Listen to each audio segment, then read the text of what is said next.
దానం చేసేయడం అన్న మాటలో మీరు ఒకటి పట్టుకోవాల్సి ఉంటుంది. దానం చెయ్యడం అంటే రామాయణాన్ని మీరు బాగా చదవాలి.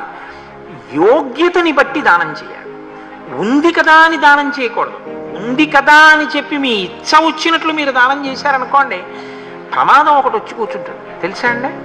ఎందుకంటే లోకంలో ఒక గమ్మత్తు ఉంటుంది. పెట్టేటప్పుడు పెట్టేవాడు మంచివాడు అయ్యొచ్చు, పొందేవాడు ఓ గజ దొంగకి మీరు కంటి ఆపరేషన్ చేయించారనుకోండి, ఇంకో 10 ఇళ్ళు దోచుకుంటాడు.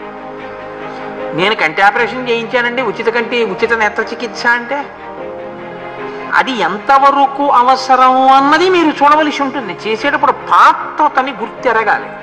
పాత్రతని గుర్తెరగకుండా పెట్టకూడదు. పాత్రతని గుర్తెరగకుండా పెట్టగలిగినటువంటి అధికారం ఒక్క ఈశ్వరుడు పొంది ఉంటాడంటే, ఆయనే అలా పోషిస్తాడు. అందుకే దేవాలయానికి ఆ అధికారం ఉంటుంది. దేవాలయం తనంత తానుగా కొన్ని చేస్తుంది. అది కూడా అన్నీ చేయకూడదు, దేవాలయం కూడా అలా చేయదు.